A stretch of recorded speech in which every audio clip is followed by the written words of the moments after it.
Today I wanted to talk to you about how to save money by spending cash. Sound impossible? Well, I don't think it really is. So let's look at a little scenario. Say that you have an event to attend. Actually, let's use our fictitious character, Betty. So Betty has a big event to attend to this weekend, and being the frugal person that she feels she is, she decides she's going to wear an outfit that she currently owns. But she allows herself $50 cash to spend at the mall to buy a new pair of shoes to go with the outfit she currently owns. So she heads out to the mall. She gets to the mall. She finds out that at the mall they're having this giant sale. And as she wiggles her way through the crowd to find the shoe department, she comes across a beautiful dress that she thinks will look great on her to wear to this event. So she has a little bit of a problem though. She only brought $50 cash. The dress costs a little bit more than that. So what she discovers is that if she uses her credit card today, she'll get 15% off. So the wheels are turning. If she buys the great dress that she thinks is going to make her look fabulous with her credit card, then she can also purchase a pair of shoes and possibly some accessories. So okay, she goes for it. She spends approximately $100 at the store and charges it on her credit card toward future earnings, towards a paycheck she hasn't even earned yet.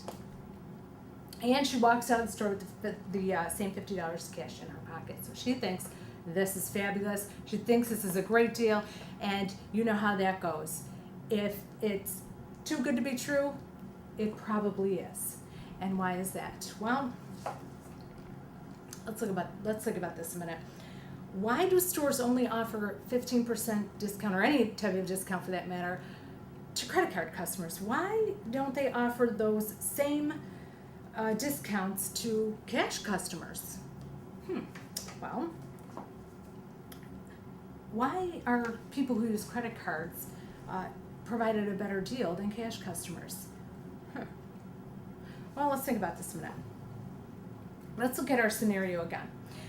Betty went to the mall with her $50 cash in hand, and that was her budgeted allotted amount of money that she was going to spend. But she ends up spending $100 toward her future earnings on a credit card for items that she didn't necessarily need, but she wanted.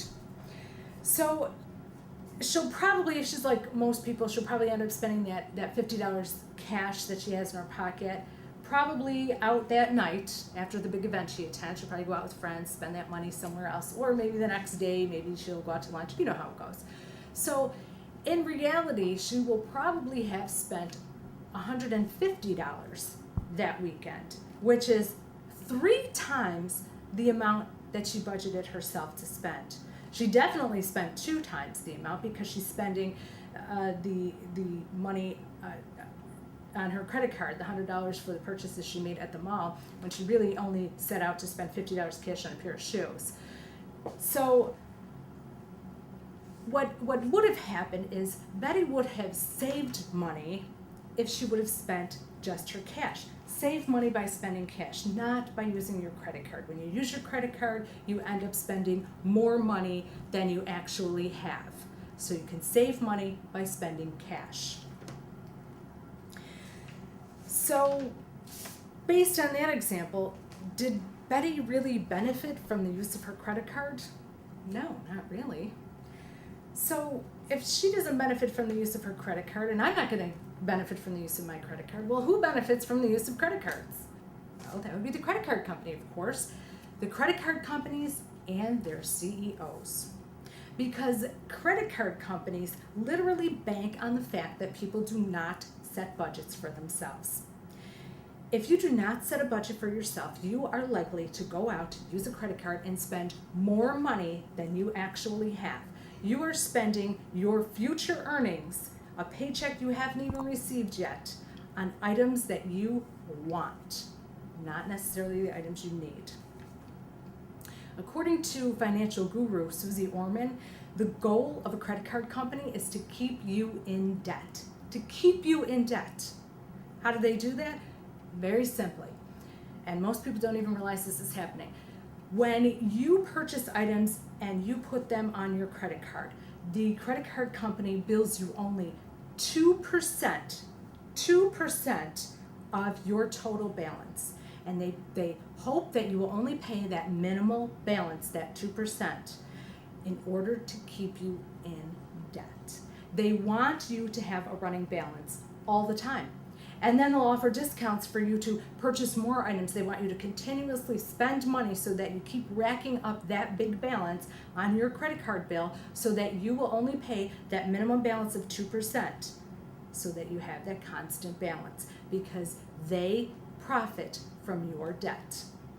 You're literally lining the pockets of people who make more money than you do, the CEOs of credit card companies. According to Forbes magazine, for the year 2008, I'll give you a couple of the annual salaries for some of our CEOs. CEO of MasterCard, 58-year-old Robert Salander, earned $983,000 annual earnings. In addition to that, he had a bonus of $68,800. That was his bonus. CEO of Visa, 63-year-old Joseph Saunders, $950,000. His bonus, $1,900,000 for the year 2008. CEO of Discover, 48-year-old David Nelms, $1 million annual salary. Bonus, $1,425,000. Still want to use your credit card? Do you realize also that in 1970 credit cards did not even exist? In 1970, you had to save up money in order to purchase items that you wanted to buy. You had to practice basic budgeting and discipline. Save up your money. In today's technology, we don't even hold our paycheck in our hand anymore. The cash doesn't hit our hand.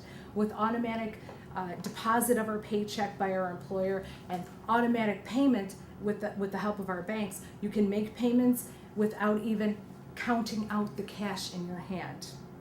So with that, I challenge each of you to go to your bank and for a 1 week time frame, go to your bank, take out the amount of money it will cost you for that 1 week. How much money are you going to pay for groceries, gas in your car, pay a bill with cash, pay your cell phone bill with cash. Then you will know how much these items are costing you. Count out the money and then hand it over to the cashier, the clerk, whoever it is you're paying. Use cash.